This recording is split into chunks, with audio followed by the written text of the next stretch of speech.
Learn with AVC channel के माध्यम से सभी प्रकार के बेसिक एजुकेशनल टॉपिक्स पर चर्चा करना हमारा उद्देश्य है, ताकि आप स्वयं का बेहतर मार्गदर्शन कर सकें।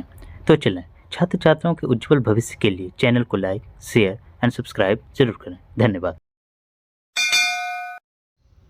आज के इस वीडियो में हम लोग आनुवांशिकता एवं जैव विकास से संबंधित कुछ मुख्य टॉपिक की जानकारी हासिल करेंगे। आप लोग इस टॉपिक को बेहतर तरीके से याद कर लें ताकि भविष्य में आपको काम आए। आनुवांशिकता हमारा पहला टॉपिक है। आनुवांशिकता माता पिता एवं अन्य पूर्वजों के गुण का संतानों में स्थानांतरित होना आनुवांशिकता कहलाती है।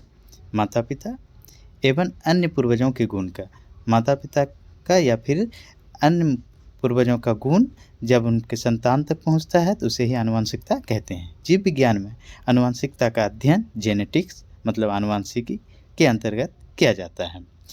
आनुवांशिकी मतलब कि जेनेटिक्स शब्द का सर्वप्रथम प्रयोग W. बेटसन ने किया था। ये प्रयोग उन्होंने सबसे पहले 1905 ईस्वी में किया। ये सब बहुत इंपॉर्टेंट क्वेश्चन है, इसलिए आप लोग इसे अच्छे से समझ लें और नोटबुक में नोट कर लें। आनुवांशिक लक्षण दूसरा पॉइंट है। आनुवांशिक लक्षण नाम से पता चलता है जो आनुवांशिक के लक्षण को दर्शाता हो, तो इसमें डिफिनेशन हमने लिखा है। सभी जीवों में कुछ ऐसे लक्षण होते हैं जो उन्हें अपने जनकों से प्राप्त होते हैं एवं ये लक्षण पीढ़ी दर पीढ़ी चलते रहते हैं। ये आनुवांशिक लक्षण या आनुवांशिक विश्लेषक कहलाते हैं। दोनों टर्म में आप याद रखें, आनुवांशिक लक्षण या फिर आनुवांशिक विश्लेषक किसे कहते हैं।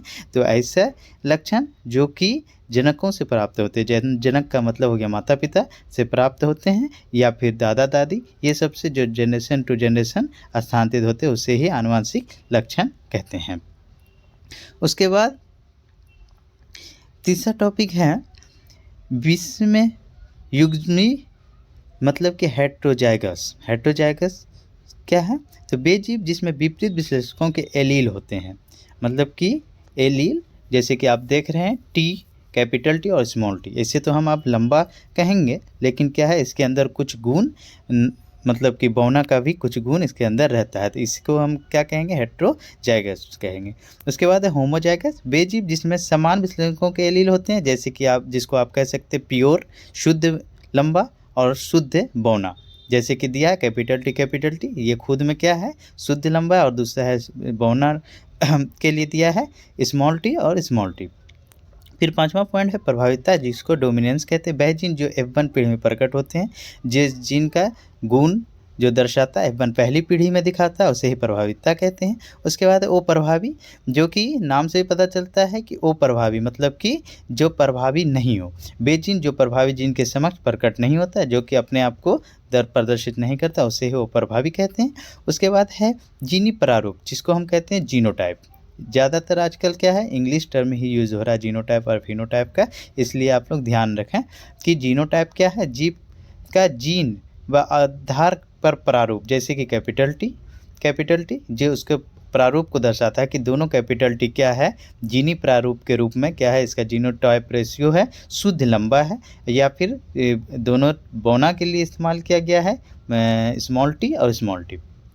फिर दृश्य प्रारूप, जिसको फिनोटाइप कहते हैं, तो जीव का बाहरी दृश्य के आधार पर प्रारूप है वो क्या है? लंबा पौधा और बौना पौधा। हम दूर से देख रहे हैं, हम आप तो उसको समझ रहे हैं कि सिर्फ ये लंबा है और बौना है, लेकिन उसके बारे में ये नहीं जान पा रहे हैं कि इसके अंदर कुछ शंकर नस्ल के या फिर और भी कोई गुण है।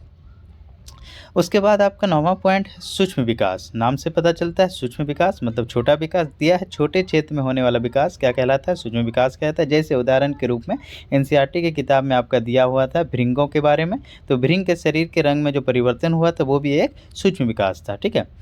उसके बाद है स्पीसीज का मतलब जाति, तो जनसंख्या में समान जीवों का समूह जो आपस में निषेचन कर उत्पादक जीव बनाते हैं उसे ही स्पीसीज कहते हैं, मतलब कि जाति। स्पीसीज को हम लोग हिंदी में जाति कहते हैं। उसके बाद गुणसूत्र है, धागे जैसी संरचना जो कोशिका के केंद्रक में पाए जाते हैं। कोशिका के हर कोशिका के केंद्रक में जो पाई जाती है धागे जैसी संरचना उसे ही गुणसूत्र कहते हैं, जिसमें कोशिका की आनुवंशिक सूचना होती है। गुणसूत्र के अंदर क्या पाया जाता है? आनुवंशिक सूचना। आनुवंशिक सूचना का मतलब हो गया माता पिता का गुण पाया जाता है। DNA डीऑक्सीराइबोन्यूक्लिक अम्ल, यह गुणसूत्र में उपस्थित होता है। DNA का फुल फॉर्म आप लोग अच्छे से याद कर लर्न विथ एवीसी चैनल के माध्यम से सभी प्रकार के बेसिक एजुकेशनल टॉपिक्स पर चर्चा करना हमारा उद्देश्य है, ताकि आप स्वयं का बेहतर मार्गदर्शन कर सकें। तो चलें, छात्र छात्राओं के उज्जवल भविष्य के लिए चैनल को लाइक, शेयर एंड सब्सक्राइब जरूर करें। धन्यवाद।